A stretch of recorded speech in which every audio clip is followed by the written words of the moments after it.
Welcome to Level Up with Winnie's Son.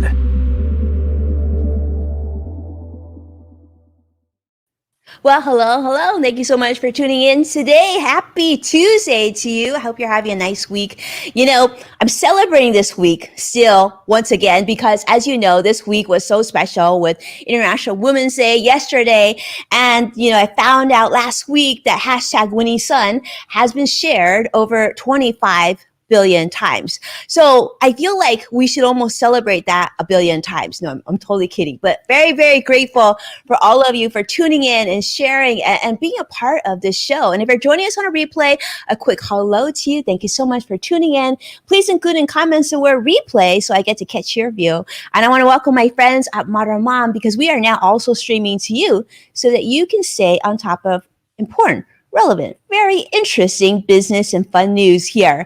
Let's talk about how the market closed. All right. So the Dow closed up 30 points, but the NASDAQ, I feel like fireworks should go off right now because the NASDAQ closed up 464 points as well. S&P 500 up 54 as there's more talks about the American Rescue Plan, aka the anti-poverty bill that President Joe Biden is looking to push through the government right now, and hopefully turn that into a bill sooner rather than later because it does mean that it extends unemployment insurance payments at $300 per week. You know, it was actually down. It was actually going to be $400 a week, but then it got changed when it after it went to the Senate. But this will increase and extend the deadline for unemployment enhanced benefits until September 6th, which, you know, for many Americans who continue to be unemployed is a really beautiful thing. And also on the Paycheck Protection Program, the PPP, those of you who are paying attention to this also gives a lot more money to those of you who are small business owners and you need funding. Definitely look into that, as well as nonprofits now. So this next round, if this thing turns into a bill, we're expecting sometime this week, it'll probably get signed, hopefully, right? If it gets signed, then this will also mean more money being available for nonprofits, both small nonprofits and larger nonprofits. And here's a big one for student loan forgiveness. The Senate version added a provision to make any student loan forgiveness pass between December 31st of last year and January 1st of 2026, that this would actually be tax-free. So rather than having the forgiven debt be treated as taxable income, no taxes, my friends. Did I just say that? No taxes? Because that just I don't know, as a financial person, I just get all excited when I hear about anything with no taxes. I don't know about you, right? What do you think? I see so many of you here. It's so wonderful to see all of you. CrossX Fighter, Joshua, you joining us from YouTube. Goodness. You know, when I see you in here, I just feel like we're hanging out and talking about this together. Now, Tesla came back big today. Those of you who've been watching the news, they surge and rebound from a pretty horrible sell-off the last 5 days. In fact, today marked the largest one-day gain in about a year in anticipation of more demand coming from China. This leap adds a whopping 75 billion, big ones, to Tesla's market cap after that 5-day cliff drop the last few days that impacts the tech-heavy NASDAQ. So that's why we're also seeing NASDAQ do so well today. That definitely has some impact there, with investors worried about overvaluation, rising interest rates, and more on inflation. Now, for those of you who are looking really closely and watching the financial news, tomorrow will be an interesting day because those of you who have kids like I do who love Minecraft might know why tomorrow is actually going to be special, because Roblox is planning to go public tomorrow. So we'll see how that does. We'll just watch. Let's just say that. But today's a really special day. For those of you watching me on social media, you know why today is so special, because let me tell you, one of my most favorite human beings is here on the show with me, the one and only Greg Nibler. Let's bring Greg onto the show. What's up, Greg? Hello. It is so nice to be here, Winnie. I want to say, starting off though, I got to go back to something you said. 25 billion times is a heck of a way to start out the show, and just to let everybody know that, because that's amazing. Let's just say that's amazing right out of the gate. Well, you know, I'm really grateful that you said that, Greg, because like I'm a loss of words because I'm here on the show with you, and let me just tell you, you've been so gracious and so kind to me all these years, or I guess it hasn't been. I don't even. It's been years on digital. It has been years. Has been years. Yeah. And now 2 Box Media. So, Greg, let's talk about Two Box Media, because first of all, I love the name. But what is Two Box Media? What is this super, super awesome, cool show that we all need to watch? Thank you. Yeah, so Shoebox Media is the company I co-founded with my partners, Jess Serba, Mike Solis, and we started this kind of the end of last year. And the whole idea is we're a media production company, but we specialize in broadcasting and live streaming, so we can help other people make their projects come to life and help live stream, broadcast, everything that goes along with that from the start to finish, because we've been doing it for years. I mean, decades, really, when it comes down to it. We've been doing it for a long, long time, so we know how to do it. And we took that knowledge also, in addition to helping other people, and we created the Inbox with Greg Nibler, which is kind of a continuation of a little bit of what we did before, but giving it a new spin. So it's we do it live. It's covering like technology, entertainment, culture, great interviews like Winnie Sun, who gets to come on the show, and we get to talk to cool people, and it's a lot of fun. And we do it live, just like you are, because it's so much fun to do it and interact with people. But then it's up for everybody to watch afterwards. So that's kind of what we've been going with, and we're really, really excited about what we've created and working with all these clients and just helping people, make their projects come to life and work with that. So it's a really, really fun thing that we've got going here. It is so awesome. It is so awesome. And I gotta say, quick shout out. We got so many friends joining us today. We got Modern Mom joining us. We got Get It Hair joining us from Periscope. We got the Mikey Solis from Facebook. You might know Mikey. He's kind of awesome. Sarah is joining us from Facebook as well. Joshua from YouTube is also wanting to say, hey, Greg. I don't know, Joshua, that probably wasn't your voice, but I'm going to give it a hey, Greg. I like it. They love it. They love this. I mean, we love your show. I love your show at Digital Trends. And I feel like this is like, Greg 2.0, this new show. This content's pretty awesome. I gotta say, if you don't already, you should also follow Greg. Obviously, his show is also big on YouTube, but follow him on Twitter too. Tweets are pretty fun. They're pretty fun. Thank you. Yeah, it's so much fun. It's so much fun, right? How does it feel to be like an entrepreneur now? Like you own the show? Yeah, I gotta say, it feels pretty good. It's great. And I've worked in broadcasting in so many different capacities over the years, but this is so much fun because it's something that we're creating on our own. And there's the fun of that. There's the risk in that. Obviously, being an entrepreneur, the risk is can be fun too, because you take chances on things, but when it succeeds, it's just such a good feeling. And it feels so great having that freedom to kind of create what we want and be able to listen to people who are watching too. It's like, oh, you like that? Okay, we can work more on that. Or you want to talk about this? We can directly have that interaction just like you were. It's just awesome. Good idea. Yeah. I know. I love this. I think I love your show. So your show, we can catch your show on Mondays and Fridays. Correct. And it's live stream as well. So for those of you who are watching, because I know a lot of you are watching right now, just so you know, like we are monitoring your comments. You can actually put Greg and myself on the hot seat today. We welcome your questions today. Let's see what we can do. You ready, Greg? I'm ready. I'm ready. All right. I'll start sweating, but it'll happen. Okay, we'll cool down. We got water. I wasn't supposed to keep this in the shop, but I just okay. Anyway, so those of you who watch the show know that we're gonna share a quote. Let's share a quote and see. So let's see if Greg can identify who said this quote. But more importantly, we want to know what you think. Who do you think said this quote? What do you think? Shall we share it? Let's do it.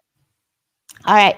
The quote is, the advance of technology is based on making it fit in so that you don't really notice, you really even notice it. So it's part of everyday life. Who do you think said this? Do you think it's Meg Whitman, Steve Jobs, Henry Ford, Albert Einstein, my friend Kathy Hackle, or Bill Gates? Okay, now those of you who are watching, I see a whole bunch of you. You got to jump in. You can say 1 through 6, or you can say their names. I want to know who you think, and you can always, of course, help Greg too if you're like, Greg, okay. Those of you are Google crazy. Let's see, Greg, what do you think? All right, is this kind of like, do I get to narrow it down or call a lifeline, or I'm assuming I just have to pick one? That's a great idea, but no. You just have to guess. I'm not getting bailed out here. All right, so I'm taking a look here on my screen. So I'm going to say let's see, 1, 2. I'm going to gamble 1, 2, or 6. I'm going to go. This is a Steve Jobs. Steve Jobs. All right. So Greg says Steve.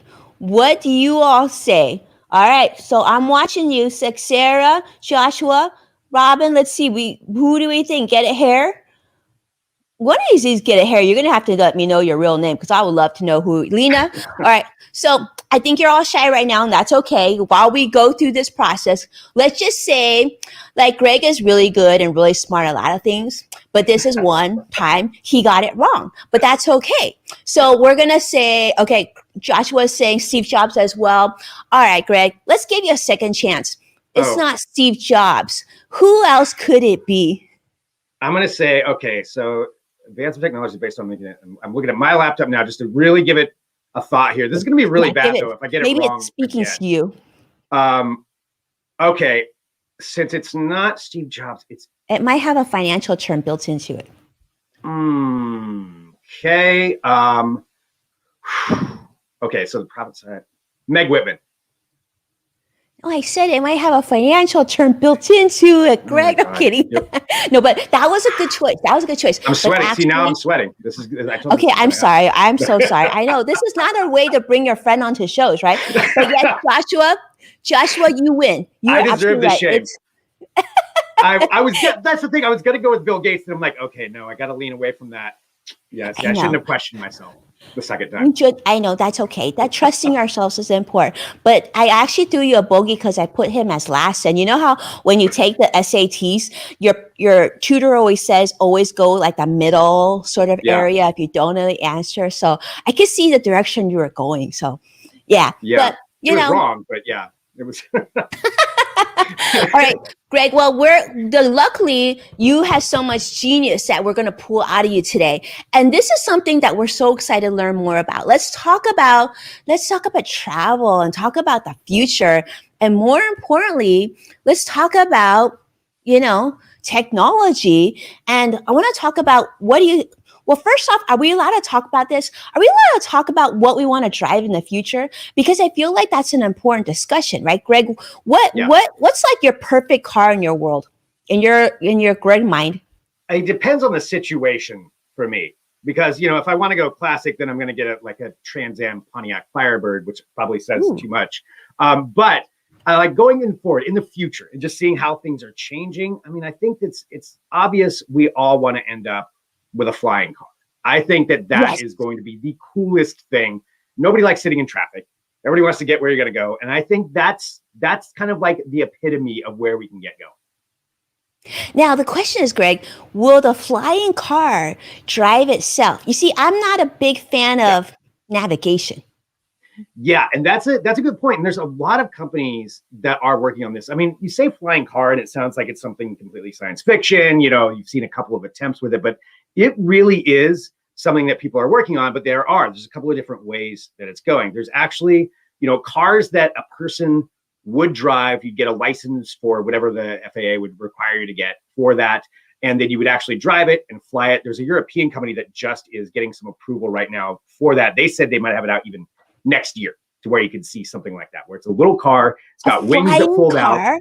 Next year. Full on flying car. Now, I'll say this. A lot of companies say things are going to be happening. They're going to happen quick. They don't necessarily happen right away, but yeah, they're saying potentially next year, at least the technology could be there. And that's one side. The other thing though, is what you're seeing here on the screen. So this, I think, is more likely that's going to happen. And you mentioned you don't want to navigate, and that's why this stuff's going to be cool. So it's basically, this one may have somebody navigating on that, but the goal here is to make these things completely autonomous. And the idea at first, so here's Joby Aviation with theirs, and there's a bunch of other ones that are working on it, but they got a pretty cool prototype with this, to where you would show up. The idea is, say, the tops of buildings, say in a big city. So you go to the top of a building, where they have helipads right now, only then they would have commuter pads. You go up there, and it's kind of like an Uber or a Lyft or something along those lines. You hop in, you say where you're going. It will just lift up and take you where you want to go and take you to the next spot. Sometimes there's other transportation waiting for you there, but it would be something that would be pretty seamlessly put into the transportation ecosystem of cities. And there's so many companies that are really working on this. I think I'd say it's more like probably within the next 4 to 5 years that you're going to really see these functioning beyond just prototypes in cities. It's going to take a little bit though. It's going to take a little bit. And that's actually really exciting because Yeah. imagine then how much travel you could do, like, state to state or city to city, right? Like, Right. okay, Greg, you know what? We'll do lunch tomorrow. I'm going to catch the next drone plane or my what? Uber plane, my next Uber plane up Yeah. to you. I'm Yeah. loving this. Okay, my friend, the one and only Bethany Walsh of Bougie Miles, big travel queen. She's saying, "Oh wow, flying cars! I'm so excited." Okay, I'm gonna just say, Bethany, you're gonna have to tell me what sort of miles I can use to use my travel plane, my car plane thingy for Virginia. What I don't know, Greg. What would be the first place that you would go to if you were in one of these car I mean, plane things? I would travel anywhere right now, just because of what we've been going through for the last year. We went to northern Minnesota for a job just last week to help a live stream, and I've never been to northern Minnesota, but I could not have been happier going there just because I could travel. But that's based on the times that we're in. And I'll say this, like for something like this, if it were to come out and just really be that simple and easy, I mean, I would like it just for even commuting, or like you mentioned, going across the city. Imagine, like LA or San Francisco or New York, how much time that takes to go from one point to another point. And sometimes the journey's the fun, not all the time when you're stuck in traffic. This would make it a That's so lot true. easier, right? I mean, where you could just go up there, go to a building, hop over, you'd get back. I hate to use that term, but you get back so much more of your time during the day. And it's just, I'm really excited to see this come to fruition, but I'm not quite yet. I want them to test this out immensely beforehand, before I just hop in one of these. But let me ask you, would you just hop in one, like if service started up and they said, hey, it's safe, but only a handful of people have done it. Would you go right away or would you wait? Well, Greg, that's a great question. But I will say, like, pre-kids, I probably would be like, okay, I'll try. But now with three little guys downstairs, I probably would say, seeing what's happened with helicopters recently, probably something I'll wait on just a bit. But I mean, I would be itching to want to go. It's the same like when I'm seeing people post about traveling right now, like the travel fiend in me, because normally pre-COVID, I would travel probably 2 or 3 times a month. So this is like in my DNA. But Oh yeah, I don't know, that's Greg. gotta be hard. Yeah. It's hard. It's hard. I mean, but let's talk about EV demand, because this is something I'm really excited about. EV demand, we've read about it. Bloomberg New Energy Finance expects that with improved batteries, more places to charge, new consumer markets, and more options, which will hopefully translate into more competition for, electric vehicles to get less expensive, that they're actually thinking that by 2040, there's going to be an increase of 58% of people owning electric cars. I'm actually thinking it's going to be way higher than that. Yeah. Greg, tell us what you're seeing, what you know. I mean, this is definitely your expertise. Well, I think you're right on a lot of that. I mean, definitely the improvements, in the batteries and the charging, basically the charging networks that we have already, those are going to improve a lot. Once that battery starts improving, that's where that price drop will start happening. We're seeing it happen already. Tesla's got some new battery they're going to be coming out with. And they're not the only ones, though, because pretty much every major auto manufacturer is now making a big push into electric vehicles because they see the writing on the wall. Like you look at Europe, they're going to be transitioning way quicker than us. One of the Scandinavian countries, and I'm forgetting which one, but somebody's around 2025 where they want to stop selling gas vehicles. It doesn't mean they're going to go away, but they're going to stop selling them at their dealerships. And Europe's kind of ahead of us. California is targeting 2030. I think 2040, the United States is moving a little bit slower, but it's going to happen quickly just because that's what's going to be offered to people. And it's that pricing. Once the pricing gets down to where it's, kind of a regular purchase of a vehicle, you get down to $25,000 or even under that. This is going to be something that's just makes economical sense because the battery will be good. You'll be able to, one of the big worries that people always have is how far can I get on a charge? And I get that. I like camping. I like going out in the woods. So I understand, you don't want to be stuck somewhere without a charge. That would not be good. But if they can get that up, and right now, some of them are topping out around 400 miles per charge. That's a good distance. That's about a really good tank of gas, essentially. So it's as long as there's someplace else to charge, I think it's really going to take off quickly. Yeah, I think so. I think like for anyone who's owned electric vehicle, it is life changing. Like I am a Tesla owner, and I will Yeah. say one of the things that I absolutely love is waking up in the morning. Like this is when I was still commuting to work, or when I had to drive all the way to Los Angeles for Good Day LA. Right? When I got up in the morning, my car was full. Like I didn't have to worry about charging. But I will say it's a great commuter car. But then, like to Greg's point, it's perfect. It's like we once my husband and I and the kids we decided to go to Las Vegas, right? Which is about normally on a normal traffic we're traveling about 5.5 hours to Las Vegas. Well, you would think that would be okay, but you have to stop halfway to recharge, and it's not like going to the gas station and you can get in and out in like less than 10 minutes. Like you literally have to sit there for almost like an hour charging your car in the middle of nowhere. Yeah. So until I think number one, like you said, the price goes down. Number two, the batteries get bigger and the recharging is a lot more Yeah. quick, then it's more reasonable. Like if I could get from here and drive my Tesla to Wyoming, that would be like so I could see Yellowstone, that would be cake, right? Right. But it's Yeah. gotta get there. And there's companies that are working on that too. Like there's one where they're working on it for like apartment buildings and parking structures to where you would park your electric vehicle. They have an autonomous robot that you would say, okay, I want to charge. It would go over there, swap out your battery, and then take that back. So it's kind of like a battery network. So you would just be able to swap it out. We're not quite there yet, but I think that's That's kind of Alina where we're going saying. to head. Yeah, that I think that's where we're going to get. And between really quick charging, which they're working on that infrastructure, but if you could swap out a battery, I mean, that'd take about as long as getting a tank of gas. You just Yeah, Lena saying that. on your way. Yeah, Lena on Periscope joining us. She's saying that that's what they do in China with Neo. Neo does that. That's super cool. Yeah. I love that because you're right. If we could just do a quick swap, Yeah. that would make it every. Now I will say this for those of you who have maybe you haven't driven one yet, or maybe you've ridden one. Let me just say, as someone who back in the day used to like to really step on the gas pedal. The electric car driving experience, at least my Tesla, is like no other. Like once you go electric, it's hard to drive a gas car again just because they're so fun to drive. I mean, they're clean, they're silent, but these guys move fast, Yeah. My business partner has that sort of insane mode. I mean, that's like bananas, but it's really fun to drive in the open road. So those of you who are wondering if it's just an economical or smart or green decision, let me just tell you, it will get your heart rate moving. You're gonna have so much fun driving in these cars. So this is good for everybody. Yeah. And I think it's a big thing that you're saying that too, because I know that you used to like to drive the fast cars. So if you're sold, if Winnie's son is sold on that part of it, then I think, yeah, they're doing a good job.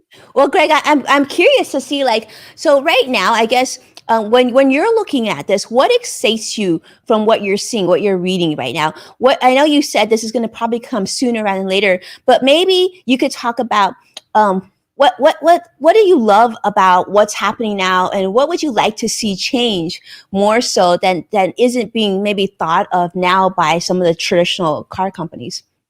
Well, I think kind of Tesla, love them or hate them. I mean, I know there's people out there that just don't like Elon Musk, but I mean, they really do push the envelope when it comes to technology. And sometimes, they have to scale back a little bit. And you look at what's happening with their full self-driving mode. So Elon Musk just posted this. There's going to be a new beta that's out. So people who have Tesla, actually, you may be able to do this, Winnie. Maybe you already have it, where you can download a newer version of their software for this.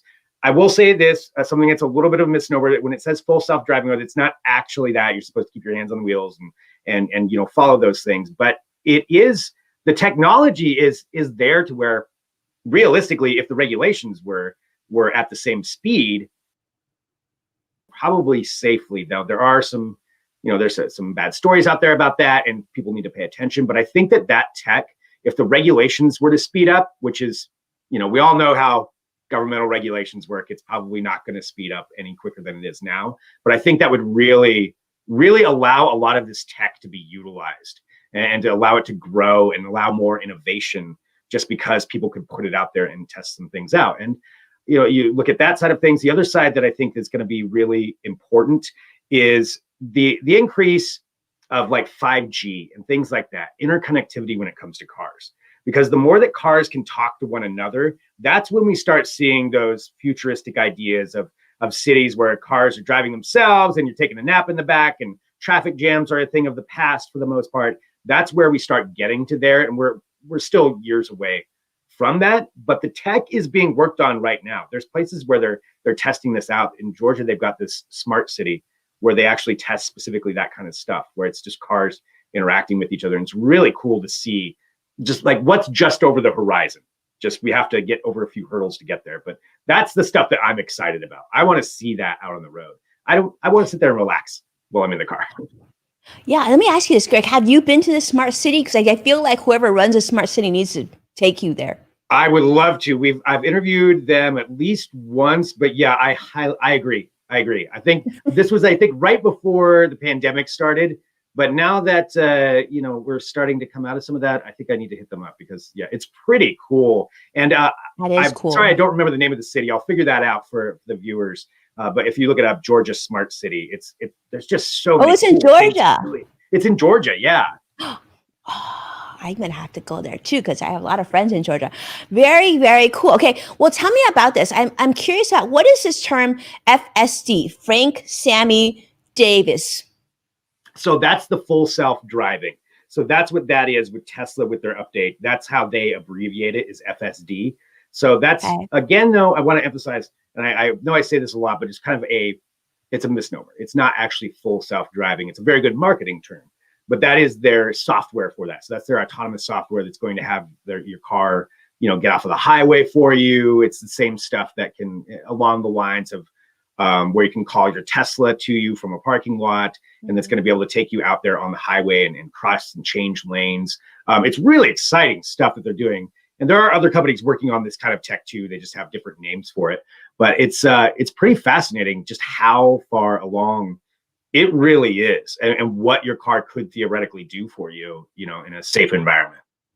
Yeah, it's pretty awesome. Like I've actually tested a little bit of this out, and I was surprised. Like in a road that literally, like my drive from here to my office, there's this one road where there's really not a lot going on, but it winds, right? And my car knew that it whined. I mean, like to how to follow, and I was like, that's like pretty crazy. Is it like watching the lines on the road, or how is this happening? But I will say that I absolutely couldn't completely give it control because part of me was just like, this is so crazy. This is really awesome. But you know what I will say, what I do worry about that for people, and I'm glad that you mentioned that it's not completely, self-driving, is that because you're not doing much and you're just kind of hanging out, you could actually quickly fall asleep. So I do just tell everybody, if you have one of these things, like don't do it for too long. I stop it right away because like you get bored because you're not doing anything. You're hanging out. Yeah, you don't be checking Twitter. Yeah, don't fall asleep. That's good. I mean, eventually we'll get there where that'll be something that people can do, but not yet.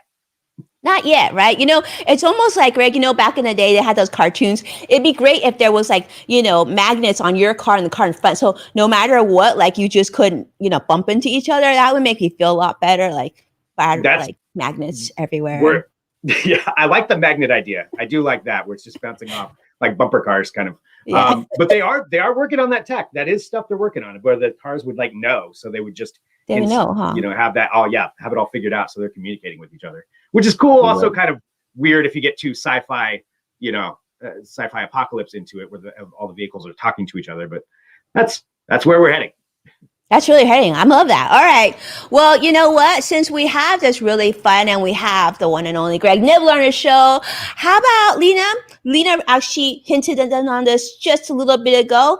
It's time to put Greg on the hot seat. Let's go ahead and do a little bit of a speed round for us. Uh-oh. Okay. All right. I didn't do...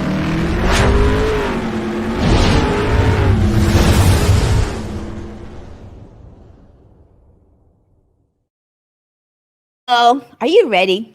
I don't know. I can't even tell you if I am, but it's going to happen. So I guess I am. Yeah, you have to be. Well, you get 1 minute. I get to ask you 2 questions. Okay. So let me ask you this. Okay. First question, Greg.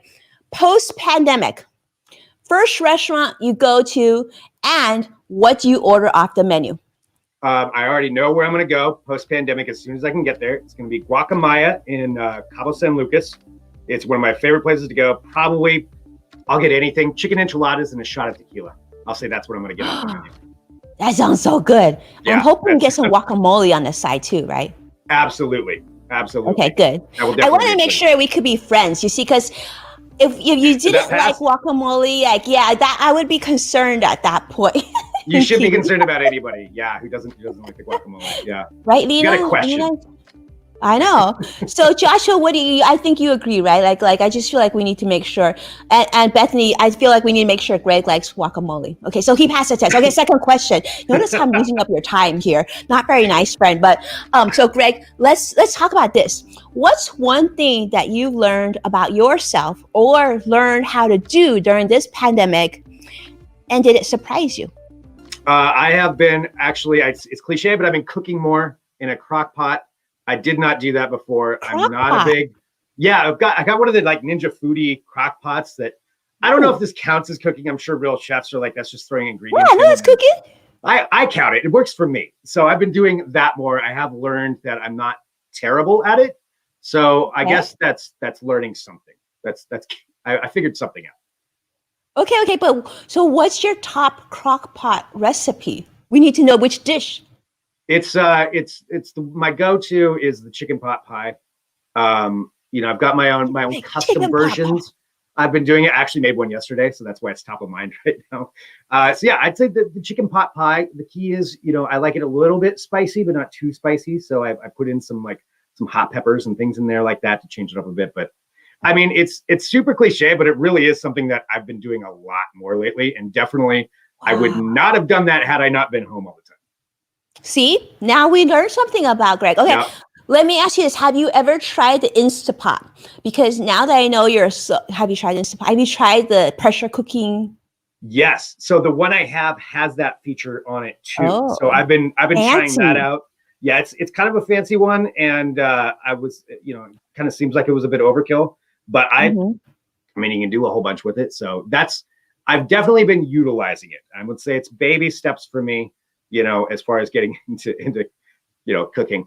But yeah, it's definitely something that I've been enjoying doing. As far as that's good. Yeah, I'm sure it tastes really good too.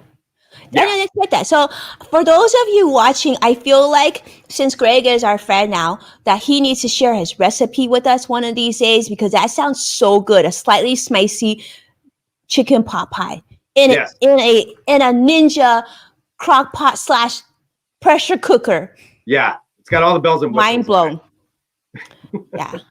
I mean, this changes everything. Let me tell you, Greg, thank you so much for being here with us. Let me ask you. So a lot of people, obviously, everybody loves you. They want to know where they can find you, where they can follow you. Where would you recommend that they follow you best? And of course, want to learn all about your program on Monday, Fridays, when they can watch you as well.